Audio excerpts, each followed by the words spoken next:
ശ്രീനാരായണ ഗുരു മഹാത്മാഗാന്ധി കൂടിക്കാഴ്ചയുടെ 100ാം വാർഷികാഘോഷം ജാതി സമുദായ സമവാക്യങ്ങളുടെ പുതിയ വേദിയാക്കാൻ കോൺഗ്രസ്.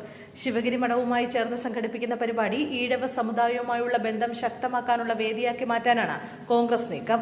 ഫെബ്രുവരി 18-ന് കൊല്ലം ആശ്രാമം മൈതാനത്ത് നടക്കുന്ന പരിപാടി പ്രതിപക്ഷ നേതാവ് രാഹുൽ ഗാന്ധി ഉദ്ഘാടനം ചെയ്യും. UDF-ൽ മുസ്ലിം ലീഗിന്റെ സ്വാധീനത്തിന് കോൺഗ്രസ് വഴങ്ങുന്നുവെന്ന ആക്ഷേപം CPM-ഉം BJP-യും നിരന്തരം ഉന്നയിക്കുന്ന സാഹചര്യത്തെ പ്രതിരോധിക്കാനുള്ള വേദിയായി പരിപാടി മാറുമെന്നാണ് വിലയിരുത്തൽ. SNDP യോഗം ജനറൽ സെക്രട്ടറി വെള്ളാപ്പള്ളി നടേശൻ മുന്നോട്ട് വെച്ച നായർ ഈഴവ ഐക്യനീക്കം പാളിയ സാഹചര്യത്തിൽ ഇരു സമുദായങ്ങളെയും കൂടെ നിർത്താനുള്ള ശ്രമങ്ങളും കോൺഗ്രസ് ശക്തമാക്കുകയാണ്. കേരളത്തിലെ ഹിന്ദു വിഭാഗങ്ങൾക്കിടയിലെ ഏറ്റവും വലിയ ജനസമൂഹമാണ് സംസ്ഥാന ജനസംഖ്യയുടെ 24% വരുന്ന ഈഴവ വിഭാഗം. എന്നാൽ ഈഴവ പ്രാതിനിധ്യം കോൺഗ്രസിൽ കുറയുന്ന സാഹചര്യമാണുള്ളത്.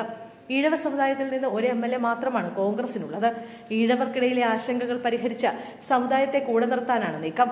ആറ്റിങ്ങൽ MPയും UDF കൺവീനറുമായ അടൂർ പ്രകാശിന്റെ നേതൃത്വത്തിലാണ് ഇതിനുള്ള ശ്രമങ്ങൾ പുരോഗമിക്കുന്നത്. AICC മുൻകൈയെടുത്താണ് ഗാന്ധി ഗുരു കൂടിക്കാഴ്ചയുടെ ശതാബ്ദി ആഘോഷങ്ങൾ ശിവഗിരി മഠവുമായി സഹകരിച്ച് നടത്തുന്നതെന്ന് പരിപാടിയുടെ സ്വീകരണ സമിതി ചെയർമാൻ M. ലുജു പ്രതികരിച്ചു. കേരളത്തിലെ സാമൂഹിക പരിവർത്തനങ്ങളുമായി ബന്ധപ്പെട്ട വിവിധ പരിപാടികൾ കോൺഗ്രസിന്റെ നേതൃത്വത്തിൽ സംഘടിപ്പിച്ചിട്ടുണ്ട്. വൈക്കം സത്യാഗ്രഹത്തിന്റെ ശതാബ്ദി ആഘോഷം മല്ലികാർജുൻ ഖാർഗെയാണ് ഉദ്ഘാടനം ചെയ്തതെന്നും M. ലിജു പറഞ്ഞു.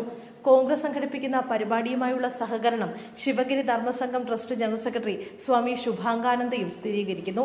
2025 മാർച്ചിൽ ആരംഭിച്ച ഒരു വർഷം നീണ്ടു നിൽക്കുന്ന ആഘോഷങ്ങളുടെ ഭാഗമാണ് കൊല്ലത്തെ രാഹുൽ ഗാന്ധി പങ്കെടുക്കുന്ന പരിപാടി. പ്രിയദർശിനി ഫൗണ്ടേഷനുമായി സഹകരിച്ച് സംഘടിപ്പിക്കുന്ന ചടങ്ങിൽ ശിവഗിരി മഠത്തിൽ നിന്നുള്ള സന്യാസിമാർ പങ്കെടുക്കും. 2025 ഡിസംബറിൽ AICC മംഗളൂരുവിൽ സംഘടിപ്പിച്ച സമാനമായ പരിപാടി കർണാടക മുഖ്യമന്ത്രി സിദ്ധരാമയ്യയാണ് ഉദ്ഘാടനം ചെയ്തതെന്നും പരിപാടിയുടെ വിശദാംശങ്ങൾ പങ്കുവച്ചുകൊണ്ട് ശിവഗിരി ട്രസ്റ്റ് അംഗം സ്വാമി ജ്ഞാനതീർത്ഥ പറഞ്ഞു.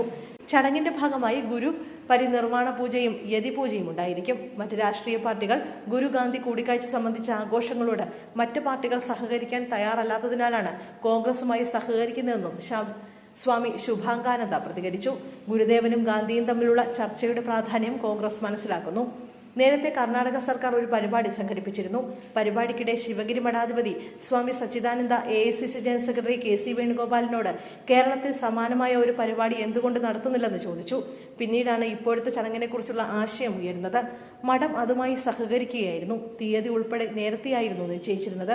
എന്നാൽ ചില സാങ്കേതിക കാരണങ്ങളാൽ വൈകുകയായിരുന്നുവെന്നും സ്വാമി ശുഭാംഗാനന്ദ പറയുന്നു. പരിപാടിയിലേക്ക് SNDP യോഗത്തെയും ക്ഷണിച്ചിട്ടുണ്ട്. അടൂർ പ്രകാശ് നേരിട്ട് വെള്ളാപ്പള്ളിയെ കണ്ട് ക്ഷണിച്ചിരുന്നുവെന്ന് സ്വാമി ജ്ഞാനതീർത്ഥയും വ്യക്തമാക്കുന്നു. എന്നാൽ ഇത്തരമൊരു പരിപാടിയെക്കുറിച്ച് അറിയില്ല എന്നാണ് SNDP യോഗം ജനറൽ സെക്രട്ടറി വെള്ളാപ്പള്ളി നടേശന്റെ നിലപാട്. 1 മാസം മുമ്പ് അടൂർ പ്രകാശ് സന്ദർശിച്ചിരുന്നു. പക്ഷേ ഈ പരിപാടിയെക്കുറിച്ച് ഒരു ചർച്ചയും നടന്നിട്ടില്ല. ഗുരുദേവനുമായി ഒരിക്കലും ഇടപഴകാത്തവർ ഇപ്പോൾ അദ്ദേഹത്തെ ആഘോഷിക്കുന്നതിൽ സന്തോഷമുണ്ട്. ഒരു തെരഞ്ഞെടുപ്പിന് മുമ്പ് പരിപാടി സംഘടിപ്പിക്കുന്നതിന്റെ പിന്നിലെ ഉദ്ദേശം വളരെ വ്യക്തമാണ്. യഥാർത്ഥത്തിൽ ഗുരുദേവനെ ആദരിക്കുമ്പോൾ അതിനെ ഒരു രാഷ്ട്രീയ പരിപാടിയാക്കി മാറ്റുന്നത് ശരിയാണോ എന്നും വെള്ളാപ്പള്ളി ചോദിക്കുന്നു.